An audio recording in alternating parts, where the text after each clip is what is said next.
Ayat-ayat Tuhan bukan ayat-ayat setan. Kebutuhan praktis memungkinkan setiap ayat dalam Alkitab diberi nomor. Istilahnya penomoran atau numerifikasi. Padahal sesungguhnya pada gulungan kitab aslinya setiap ayat kitab suci tidak ada nomornya. Karena tidak ada nomornya, maka tidak pernah kita jumpai firman Tuhan mengatakan. Menurut kitab Keluaran pasal 20 ayat 8, Tuhan berfirman. Tetapi yang ada adalah, ada tertulis, maka genaplah firman Tuhan.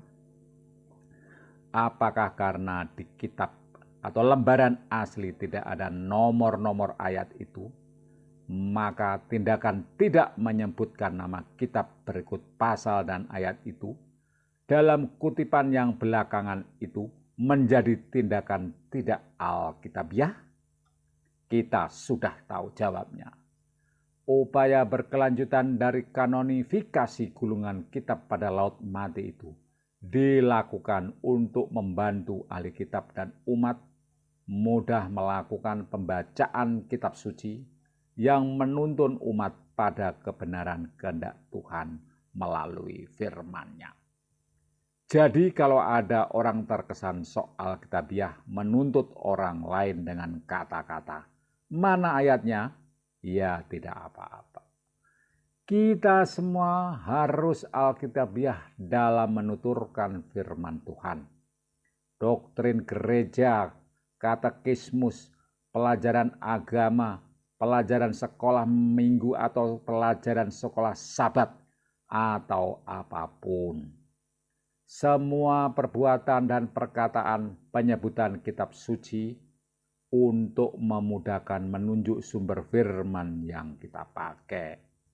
Demikian juga sebaliknya bila tidak menyebutkan nomor ayat Alkitab yang tidak kita pakai, juga bukan berarti hal itu tidak alkitabiah. Asal kita tahu kitab apa dan bagian mana sumbernya.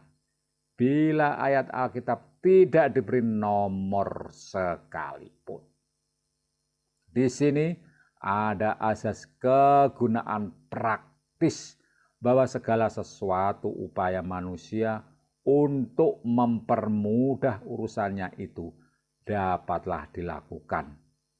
Tidak ubahnya dengan pendataan nomor urut murid dalam absensi satu kelas, atau nomor induk mahasiswa, bahkan nomor induk pegawai, nomor induk kependudukan. Dengan penomoran semua urusan jadi lancar. Dengan penomoran ayat-ayat kitab suci, segala pengajaran dapat dengan mudah dilacak sumbernya. Jadi urusan penomoran atau pengayatan itu lebih untuk memenuhi asas kegunaan, bukan asas jati diri secara esensi. Kasus-kasus hukum, perundangan, persidangan adalah contoh praktis yang paling berdampak dalam perujukan berdasar nomor-nomor ayat dalam kitab undang-undang hukum pidana misalnya. Pada kasus-kasus berat menyangkut pembunuhan yang berarti menyangkut nyawa manusia, ayat-ayat yang dipakai untuk penentuan status pelanggaran dan hukuman menjadi sangat penting dan mendesak. Maka bila logika penting dan mendesak ini diterapkan untuk nyawa bahkan jiwa manusia terkait masuk surga atau neraka yang dipertaruhkan dengan penggunaan ayat-ayat firman Tuhan, masuk akal juga bila penggunaan nomor ayat Alkitab atau kitab suci itu menjadi berkasta sangat tinggi.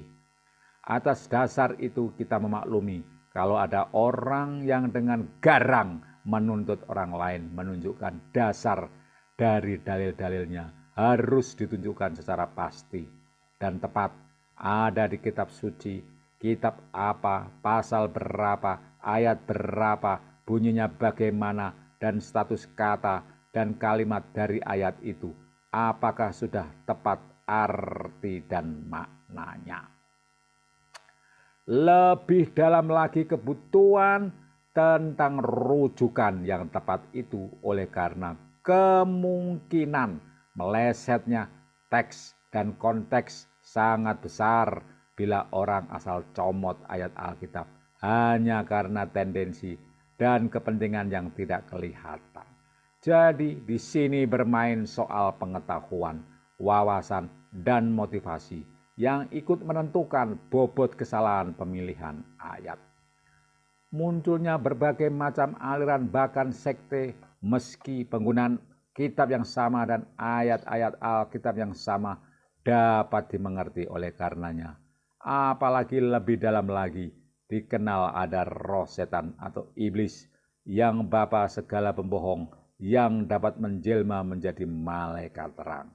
Si julik licik yang disimbolkan ular ini dipercaya dapat memperdayai manusia dengan bisikan-bisikan super halus, super lembut yang meninabobokkan sekaligus menjungkir balikan logika kebenaran.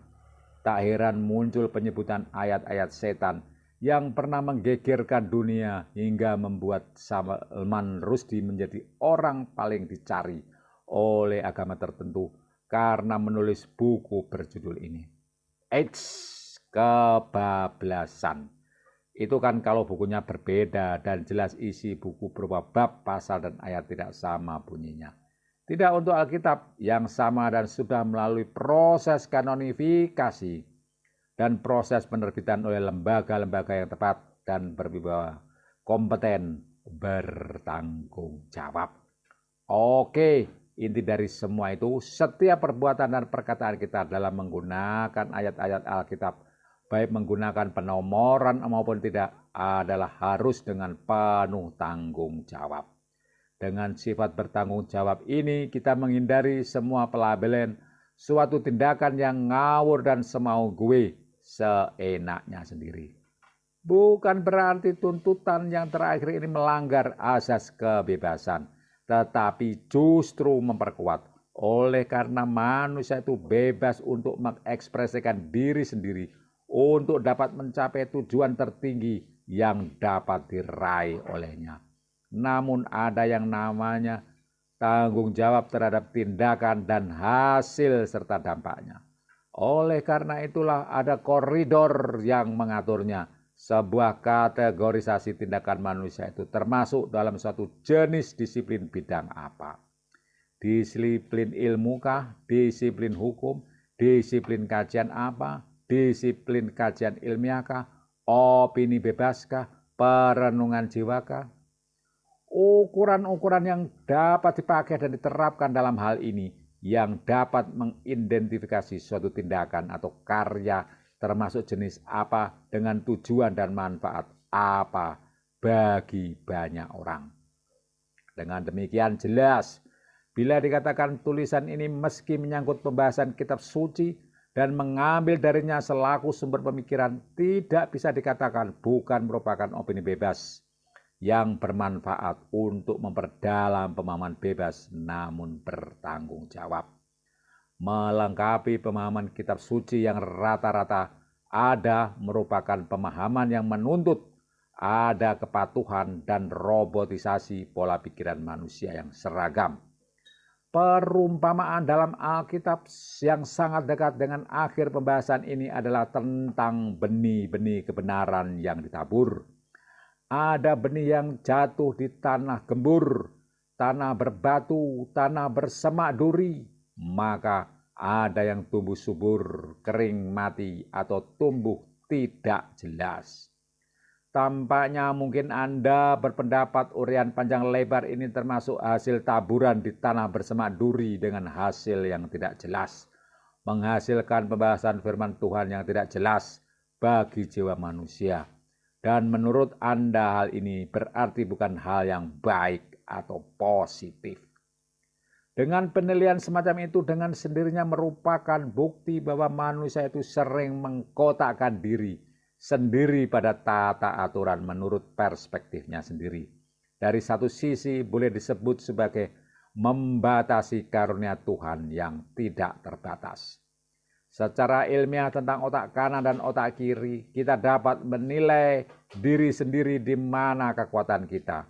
Untuk itu hal ini patut kita syukuri, karena dengan mau setia membaca tulisan ini sampai akhir dan selesai, Anda berarti menggunakan otak kanan Anda. Atau otak tengah, karena di situ tulisannya memberi keseimbangan terhadap kutub-kutub ekstrim yang ada. Anda bisa-bisa saja. Mengapa tidak sekalian disebut yang hebat, sekalian Anda dikuatkan dengan sesuatu yang bagi Anda dan kerohanian Anda untuk menjadi sempurna seperti Kristus adalah sempurna, maha sempurna.